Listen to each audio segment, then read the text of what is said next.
Welcome to the another lecture of life process. In this lecture, we're going to further discuss about the term the about the something about the heart. ठीक है, तो mainly ना जो device आपके heart beat को major करता है उसको बोलते हैं स्पेग्नो मैनोमीटर। आपको बोलते हैं स्पेग्नो मैनोमीटर बोलते हैं। ठीक है, तो डिवाइस हार्ट बीट को रेगुलाइज करता है, मेंटेन करता है, दैट्स कॉल्ड स्पेग्नो मैनोमीटर। पता कर लीजिए। ठीक, दूसरी की बात करें, जो अपना जो ब्लड जो प्रेशर एग्जैक्ट होता है, जो प्रेशर लगता है ब्लड के, जिसके ब्लड फ्लो करता है पूरी बॉडी के अंदर, उसको बोलते हैं ब्लड प्रेशर। तो ब्लड प्रेशर क्या है?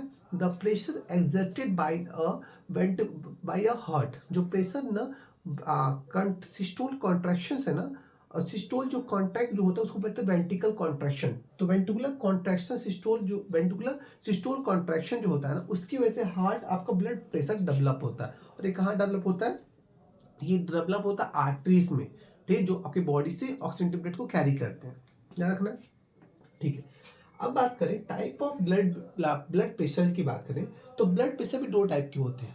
एक को बोलते हैं सिस्टोलिक ब्लड प्रेशर और एक को बोलते हैं डायस्टोलिक ब्लड प्रेशर। आपका सिस्टोलिक ब्लड प्रेशर क्या होता है? वो प्रेशर जो आपका वेंट्रिकल जो वेंट्रिकल आपका सिस्टोल ड्यूरेशन में आपका हुआ, तो जो प्रेशर ना वेंट्रिकल अपने कॉन्ट्रैक्शन फेज में डेवलप किया, जो प्रेशर वेंट्रिकल जब कॉन्ट्रैक्ट होता मतलब जब सिस्टोल हुआ था तब डेवलप किया, तो उस प्रेशर को बोलते हैं सिस्टोलिक प्रेशर। जिसकी वजह से क्या होता है? ब्लड के अंदर प्रेशर इंक्रीज हो जाता है, और इस इंक्रीज की वजह से क्या होता है? ब्लड का जो होता है ब्लड वेसल से प्रेशर ज़्यादा लगाता है, और इस कंडीशन को बोलते हैं हाइपरटेंशन। तो हाइपरटेंशन कब होता है? जब ब्लड पंप ज़्यादा ब्लड ना जो हार्ट है आपका पंप ज़्यादा कर रहा है ब्लड वेसल्स के अंदर, जिसकी वजह से वो हार्ट के जो लंग आपका जो आपके आर्टरीज है ना, उसके प्रेशर ज़्यादा लग रहा है। The condition in known as hypertension. Hypertension में आ गया कि ब्लड का प्रेशर ब्लड वेसल में ज़्यादा लगना, ब्लड का प्रेशर ब्लड वेसल में ज़्यादा लगने को बोलते हैं हाइपरटेंशन। दूसरे कंडीशन की बात करें तो दूसरा क्या होता है? डायस्टोलिक। डायस्टोलिक क्या होता है? रिलैक्सेशन फेज, जब रिलैक्स होता है। और रिलैक्स कौन होगा? दोनों चैम्बर होता है, चाहे आर्टिकल की बात करें चाहे वेंट्रिकुलर्स की बात करें। तो वेंट्रिकल नीचे वाला, तो जब ना ये कॉन्ट्रैक्ट जब खुलता है उसको बोलते हैं वेंट्रिकल्स। तो वेंट्रिकल के दौरान क्या होता है? ये प्रेशर आपको ब्लड के अंदर गिर जाता है, कम हो जाता है।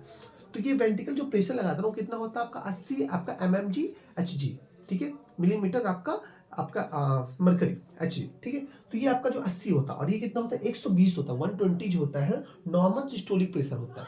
उसी तरह 80 जो होता है mmg आपका Hg जो होता है, ये डायस्टोलिक प्रेशर होता है। तो डायस्टोलिक प्रेशर में क्या होता है? जब हार्ट के जो वेंट्रिकल्स है ना वो रिलैक्स हो जाते हैं। तो रिलैक्सेशन की वजह से क्या होता है? रिलैक्सेशन की वजह से ये होता है कि जो हार्ट में ब्लड वेसल्स है ना, वो ब्लड जो फ्लो भी धीरे हो जाता है, ब्लड के अंदर फ्लो भी धीरे हो जाता है, जिसकी वजह से इस कंडीशन एक डेवलप होता है, उसको बोलते हैं हाइपोटेंशन। ब्लड का प्रेशर कम हो जाना, ब्लड का प्रेशर ब्लड वेसल्स के अंदर कम हो जाने को बोलते हैं हाइपरटेंशन। दोनों थोड़ा सा डिफरेंस समझ ले। जब पहला सिस्टोलिक प्रेशर क्या होता है कि जब ना कॉन्ट्रैक्ट होता है, वेंट्रिकल कॉन्ट्रैक्ट हुआ, वेंट्रिकल कॉन्ट्रैक्ट दौरान पे जो प्रेशर एग्जर्ट किया ब्लड ने ब्लड वेसल्स के में, जो पाइप है ना खून की, उसके अंदर ब्लड जो प्रेशर एग्जर्ट कर रहा है ना, दैट्स कॉल्ड सिस्टोलिक प्रेशर। और कितना प्रेशर डेवलप होता है? 120 mmg/Hg। ठीक है, दूसरा, और इसके कंडीशन होता है हाइपरटेंशन। आपको होता है हाइपरटेंशन को। ठीक है, हाइपरटेंशन जो होता है सिस्टोलिक प्रेशर की वजह डेवलप होता है। दूसरे सब पे बात करें तो डायस्टोलिक प्रेशर क्या होता है? जब वेंट्रिकल रिलैक्स होता है, वेंट्रिकल चैम्बर रिलैक्स होता है और रिलैक्सेशन होता है, तो ठीक है, तो उससे क्या होता है? हार्ट के अंदर जो लंग्स इसकी वजह से क्या होता है? जो आर्टरीज के अंदर प्रेशर होता है वो धीरे होता है, कम हो जाता है, और इसी बोलते हैं आपका सिस्टोलिक प्रेशर। और कंडीशन को बोलते हैं हाइपोटेंशन। हाइपोटेंशन मतलब प्रेशर ब्लड में कम हो जाना। तो ये दो कंडीशन। अब फर्दर लेक्चर में ना हम बात करेंगे कि सिस्टोलिक क्या होता है और डायस्टोलिक क्या होता है, हम ड्यूरिंग द कार्डिक साइकिल के अंदर। चलो मिलते हैं नेक्स्ट लेक्चर में। Thank you.